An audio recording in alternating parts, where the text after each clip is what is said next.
So I'm Andy. I'm the CEO of the Southern Cross Garrison. It's the bad guys doing good, members of the 501st Legion worldwide Star Wars costuming. I'm also a member of Tython Base, which is the Rebel Legion worldwide costuming group that do Star Wars costumes that do the good guys. So we're here today at Oz Comic Con doing Star Wars cosplay, basically. So we build screen accurate costumes of either the good guys or the bad guys and wear them, basically. How long have you been doing this for? 7 years next week, actually.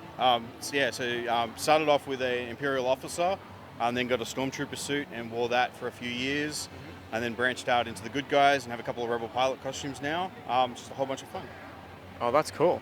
So if someone wants to get into it, how would they sort of get involved? Best bet is to Google 501st or the Rebel Legion in Australia. Go to our websites. So it's 501scg.org or rebellegion.com. And there's sections on there of what you need to do. And then we've got some forums, and you basically sign up and go, I met you guys at Oz Comic Con, heard about you at Oz Comic Con. I want to do A, and we'll bombard you with information. Then you sort of choose what you want to do. We help you source the costumes. We don't actually sell anything directly, so that's the confusing part about what we do, but we help you get the costumes. If you have questions, we can help you build them. We sort of meet and do armor parties where we help put stuff together. And then once you're ready for approval, you send in emails to some approval group, and they basically go through a set of rules and go, yes, you're good, tick a box. And then you can come with us and troop, as we call it, and do charity work, basically. Okay. So what's troop? So you guys get together outside of cons? So we'll basically get any excuse to dress up. Mm-hmm. So 90% of the time it's for charity. So we support the Black Dog Institute most of the time at the moment. But any excuse, so Relay for Life, Starlight Kids, anything like that.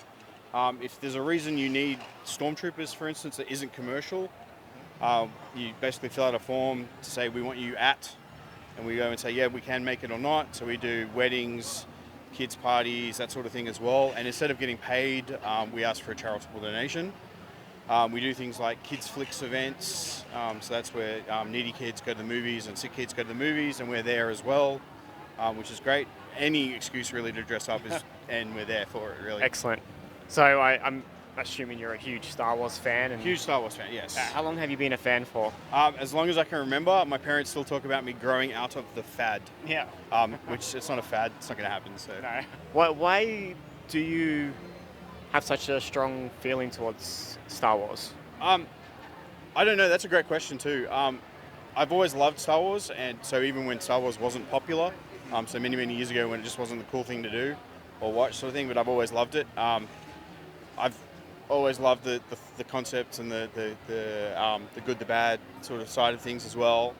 Stormtroopers just look cool. Yeah. I've always looked cool. I'm a huge nerd anyway, so I watch Star Trek, Battlestar Galactica and all of that, but Star Wars has always been my main go-to as well, sort of thing. Yeah, I guess you watched it when you were a child and just sticks with you for life. Yeah, for sure. Like I remember going to the movies with my dad on a Tuesday. I don't know why I remember it's a Tuesday to see Return of the Jedi. Cheap ass Tuesday. Probably. No, my dad, 100%. And since then, so I've been able to take him now to the latest movies as well, sort of something. So going around like that, and my waiting for my nephew to come of age to watch Star Wars, which has just happened. So that was a big ordeal. And there's me sitting there watching his face when Luke is revealed, and Darth Vader is revealed as his father, and he just like, I already knew that.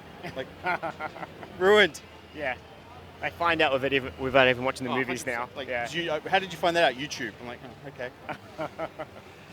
Well, how many costumes do you actually have yourself? I have 9 bad guy costumes, so 9 with the 501st, and 6 rebel costumes now. So I do X-Wing pilot, Hoth pilot, A-Wing, not A-Wing, Y-Wing, Blue Squadron, and a Bith musician, and a Rebel Fleet Trooper, so the ones that die at the end of Rogue One.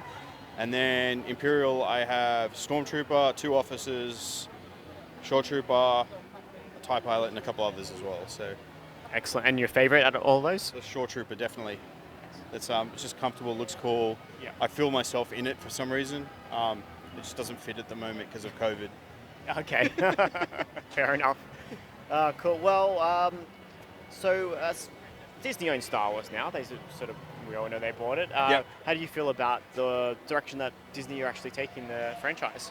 I love where it's going. I think they're branching out and doing all sorts of different things with it, which is awesome and great to see. Um, Star Wars fans are the worst fans in the world. You can't please all of us. Yeah. Let's make a movie. It's too much like Star Wars. Okay, we'll make something different. It's not enough like Star Wars, and they can't win whatever happens. With the Book of Fett coming, Andor, Obi-Wan, Mandalorian Season 3, I can't wait. It's going to be great. A lot of exciting things coming up, Lots of exciting things coming. It's a great time to be a Star Wars fan.